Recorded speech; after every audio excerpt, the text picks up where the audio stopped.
નમસ્કાર, હું આદર્શ છું. વેલકમ ટુ આદર્શ education society. Hello dear students, how are you all? Standard 4, subject English, Unit 5, how do you feel? Part 3. So in the last previous video we had completed activity 7.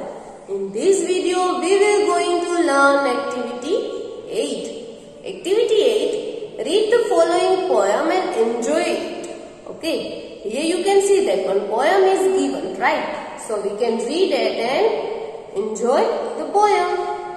Okay, in the first stanza you can read that T is a lesson you should heed. Try again. If at first you don't succeed, try again. T हमें ये lesson सुनाना चाहता है. HEED, heed it means to listen to.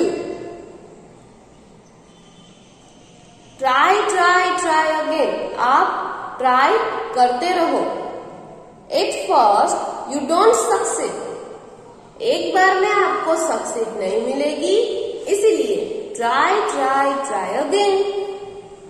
In the second stanza, once and twice though you may fail, try again. Sure you would at last prevail, try again.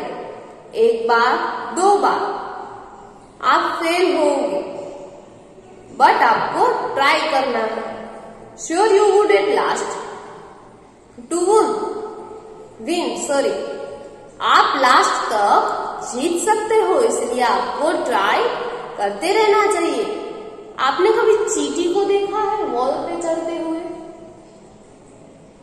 एक बार गिरती है, दो बार गिरती है, तीन बार गिरती है, फिर भी वो चढ़ना छोड़ देती है?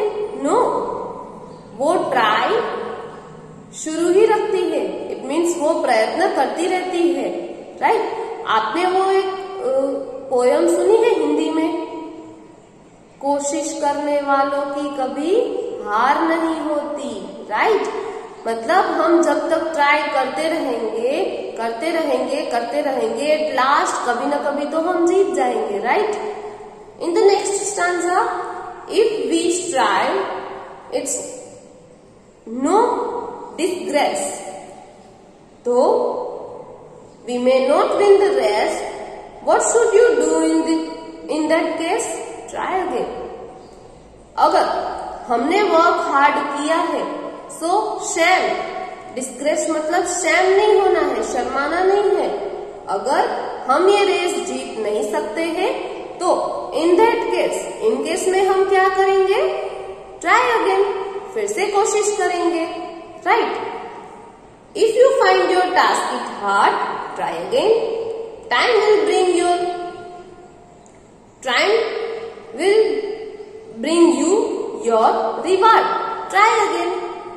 अगर आपका काम हार्ड है, फिर भी ट्राई अगेन करना है, कोई बात नहीं, हो जाएगा, राइट?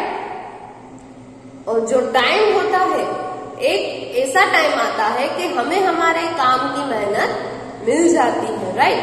फिर भी क्या करना होगा? Try again, right?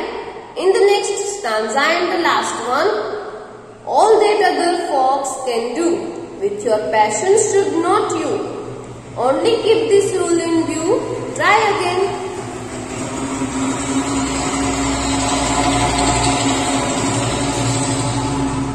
All that other folks means people. सब लोग ट्राई कर रहे हैं, सब लोग ट्राई कर सकते हैं. With your passion, हमें धीरज रखनी चाहिए. तो क्या हम नहीं कर सकेंगे कोई काम? जरूर कर सकेंगे, of course yes. Only keep this rule in view. ये एक रूल है जो हमारे माइंड में कैचअप कर लेना है. कौन सा? Try again. Okay, so this poem is written by anonymous. Okay, now do the following task. After completing that we will going to learn 8A activity. You know that in stanza first, hide, rhyming with succeed. He'd succeed. Find and write all rhyming words. Let's go to the first stanza. He'd succeed. In the second, fail, prevail. Third, race, case. Disgrace. Yes, 3 rhyming words are here. Fourth, hard, reward. And the last one is do, you, view. Okay. Next one, memorize the poem and recite it with correct rhyming in the class. हमें इस poem को अपने राग में गाना होगा. So हम Zoom meeting में टास्क कंप्लीट करेंगे, right? So here you can see that activity A and B had completed. So we will going to learn activity 9. Activity 9A. Do you know that we need physical exercise? क्या आपको पता है हमें physical exercise की जरूरत क्यों है? List some of the reason for doing exercise. Exercise करने के लिए जो रीजन चाहिए होते हैं उसका लिस्ट बनाओ. Discuss them with your friends and share them with your teacher and other classmates. आप उसके बारे में अपने फ्रेंड्स के साथ और अपने टीचर के साथ और अपने अदर क्लासमेट के साथ जो आपके साथ पढ़ते हैं उसके साथ डिस्कस करो. Okay, so here you can see that 10 reason for doing exercise are here. Read some of the reason given here. हमें ये गिवन जो रीजन दिए गए हैं वो रीड करने होंगे. Okay, number 1, physical exercise make you feel fit, healthy and strong. Physical exercise है वो आपको फिट रखता है, हेल्दी रखता है और स्ट्रॉन्ग बनाता है, right. Number 2, it relax your brain. वो आपके मगज को शांत कर देता है. Third one is it controls your weight. हमारी बॉडी को बढ़ने नहीं देता है. Number 4, you sleep better.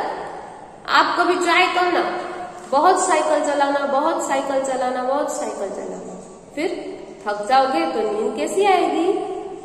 Well and good, right. अच्छी नींद से आप सो सकोगे. Number 5, your body get stronger and healthier. आपकी बॉडी स्ट्रोंगर बनेगी और हेल्दियर रहेगी. You have more energy to do other things. दूसरी चीज आपको करने में ज्यादा एनर्जी मिल सकती है. You look in good shape. Exercise करोगे तो जो एक्स्ट्रा फैट होगा वो निकल जाएगा. It means you looking good shape, right. You can control your anger and negative feeling. आप अपने गुस्से को कंट्रोल कर सकते हो और जो माइंड में नेगेटिव फीलिंग चल रही है उसको भी कंट्रोल कर सकते हैं, राइट. You become positive. सारी नेगेटिविटी खत्म हो जाएगी तो आप कैसे बन जाओगे? Yes, positive. You never fall ill. आप कभी बीमार नहीं पड़ोगे. Okay, exercise 9B here. Do you think that good health and regular routine have deep connection with each other? हमारी गुड हेल्थ होगी तो हमारा रेगुलर रूटीन कैसा होगा? इन दोनों के बीच में कोई कनेक्शन है? Yes, of course. Discuss it with your teacher and friend and try to write a paragraph describing your idea routine to maintain healthy and maintain hygienic body. तो ये डिस्कशन कब करेंगे? Yes, Zoom meeting में. So here you can see that activity A and activity B had completed. So we will going to learn activity 10. Activity 10 में क्या देखेंगे? Work in pairs. Look at the picture chart carefully and say a sentence for each picture. Right? Here you can see that some of the pictures are here. 1, 2, 3, 4, 5, 6, 7, 8, 9, 10, 11, 12. 12 pictures are given in your English textbook. Okay? So here you can see that in the first picture the alarm clock is ringing. Right? Second picture, the boy gets up from his bed. अपने bed से उठता है. Third one, he brushes his teeth. Fourth one, he has a bath. नहाने जा रहा है. Fifth one, he gets ready for school. Uniform पहन रहा है, right? He has his breakfast. नाश्ता कर रहा है. He goes to school. He studies at school. Classroom में पढ़ रहा है. He study in the classroom. आप ऐसे भी लिख सकते हो. He comes home from school. Otherwise, दूसरा क्या लिख सकते हो? He returned to school. School से रिटर्न हो रहा है. Okay. Next, he watches TV. He does his homework and he goes to bed. Okay. Now, write 4 or 5 sentences about you and your friend. Here you can see that one example is given. I get up at 6 a.m. So your friend Suresh gets up at 5:30 a.m. दोनों के बीच में timing का different यहाँ पे write down करना होगा. Okay. So this exercise right with your own. आप कितने बजे उठते हो, आपका फ्रेंड कितने बजे उठता है, वो उसे पूछ के डिस्कस करके राइट डाउन करना है. Okay. So here you can see that activity 8A, activity 8AB, 9AB and 10 had completed, and also Unit 5 How do you feel Part 3 had completed. Thank you for joining us.